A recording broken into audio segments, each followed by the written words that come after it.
मैं doctor Sunita Swami, assistant professor botany, LBS government college Kotputli. आज का हमारा टॉपिक है डीएनए डैमेज एंड रिपेयर।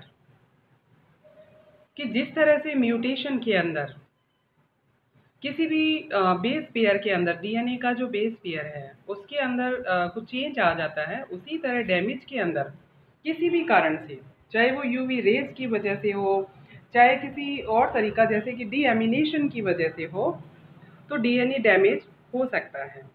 लेकिन ऐसा नहीं है जैसे म्यूटेशन के अंदर अगला नेक्स्ट जो जनरेशन है उसके अंदर का जो जीन है उसमें भी चेंज आ जाता है। लेकिन डीएनए डैमेज में ऐसा नहीं है। कुछ ऐसी नेचुरल प्रोसेसेस है जिसके द्वारा डीएनए डैमेज को जो है वो ठीक किया जा सकता है।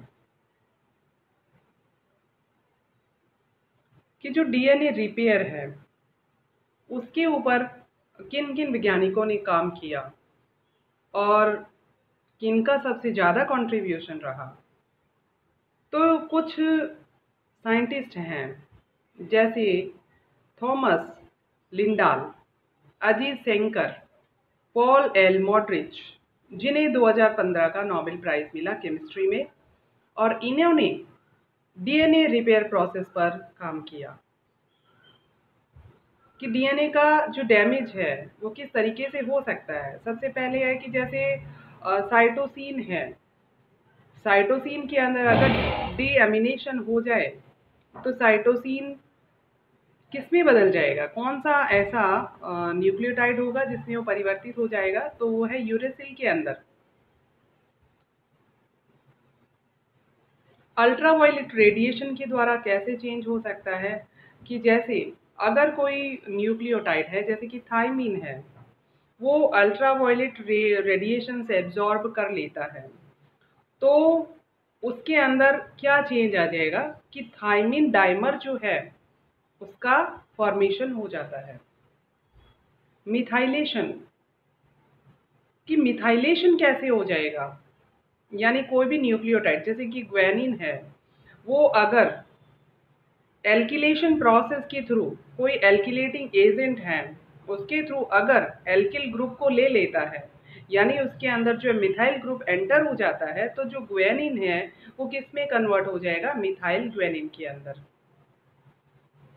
अब है कि जो डीएनए का जो रिपेयर सिस्टम है वो कितने प्रकार का हो सकता है कि जैसे direct reversal of damage, base excision repair, nucleotide excision repair, mismatch excision repair और recombination repair, the non homologous end joining DNA polymerase catalytic subunits. Excision repair, excision का मतलब है कि जहाँ कहीं भी डीएनए डैमेज हो गया है तो वहाँ से उसका जो बेस है या न्यूक्लियोटाइड है उसको कैसे हटाया जाए। तो इसके लिए ये है कि कुछ एंजाइम कॉम्प्लेक्स होते हैं जो कि जहाँ पे डीएनए का जो बेस है वो अगर डैमेज हो गया है तो सबसे पहले जो ग्लाइकोसिलेज एंजाइम है वो क्या करता है कि जो डैमेज बेस पेयर है उसको उसके अंदर क्या करता है कि 5' जो एंड है या निक्स को जो है वो क्रिएट किया जाता है, देन एंडोन्यूक्लिएज जो है उसे हटाने का काम करता है। और उसके बाद में जो नेक्स्ट प्रोसेस जो होगी उसके अंदर क्या होगा कि जो हेलिकेज एंजाइम है वो क्या करेगा कि एक्सोन्यूक्लिएज या हेलिकेज एंजाइम जो है उस डीएनए को हटाएगा जो कि निक्स के आसपास रह गया है। अब क्या होगा कि अब स्पेस बन जाएगा दो न्यूक्लियोटाइड के बीच में। जैसे ही एक जो डैमेज डीएनए उसे हटाया जाता है, यानी जो उसके पिरिमिडिनिक यानी फॉस्फेट शुगर के बिना का जो डीएनए होगा उसका जो एपी साइट्स क्रिएट होगी उन्हें हटाई जाती है और उसे सिंथेसाइज कौन करेगा, डीएनए पॉलीमरेज। लेकिन डीएनए पॉलीमरेज का एक काम है कि वो निक्स को सील नहीं कर सकता, तो इसलिए ये कार्य जो है वो लाइगेज एंजाइम की सहायता से किया जाता है। अब ये है कि ग्लाइकोसिलेज जो है वो क्या काम करता है, तो ग्लाइकोसिलेज का काम ये होता है कि जो डैमेज डीएनए है उसके अंदर से क्या करता है कि जो डीऑक्सीराइबोज शुगर है उसे हटा दिया जाता है।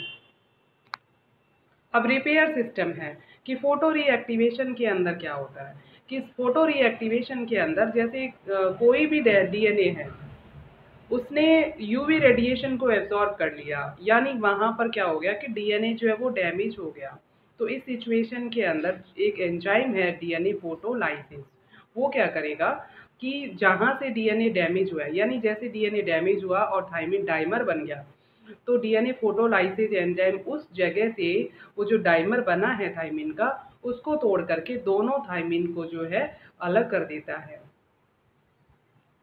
और इसके लिए फोटोलाइसिस एंजाइम क्या करता है कि कम से कम जो 300 नैनोमीटर के आसपास की जो लाइट है उसे एब्जॉर्ब करता है। एसओएस रिपेयर है कि अगर किसी भी तरीके से रिपेयर नहीं हो पा रही है, तो जो सबसे लास्ट जो सिस्टम बचता है उसके लिए जो रिपेयर सिस्टम है उसको नाम दे दिया जाता है एसओएस रिपेयर। और ये मेनली प्रोकैरियोट्स के अंदर यूज में लिया जाता है। तो इसके अंदर क्या है कि एक डी ई कोलाई के अंदर एक रैग ए प्रोटीन होता है, और उसके अलावा भी और भी अलग अलग तरह के प्रोटीन होते हैं जो कि डीएनए में जब डैमेज होता है उस दौरान वो सिंथेसाइज हो जाता है। और इस दौरान क्या होता है कि डीएनए के अंदर जो टूट-फूट है या फिर जो डैमेज है वो ज़्यादा हो जाती है। तो इसके अंदर क्या है कि जैसे थाइमिन डाइमर मान लीजिए कि बन गया था, तो इसके अंदर जो होता क्या है कि दो प्रोटीन है, जैसे यूएमसी और यूएमडी जो प्रोटीन है उनका सिंथेसिस हो जाता है। और उसके द्वारा क्या होता है कि डीएनए जो pyrimidine डाइमर बन गया है उसके दूसरी जगह जो वो सिंथेसाइज होना, डीएनए जो डाइमर बन गया है उसके अलावा जो बची हुई जगह है वहाँ पर डीएनए का जो है वो सिंथेसिस शुरू हो जाता है। Thank you.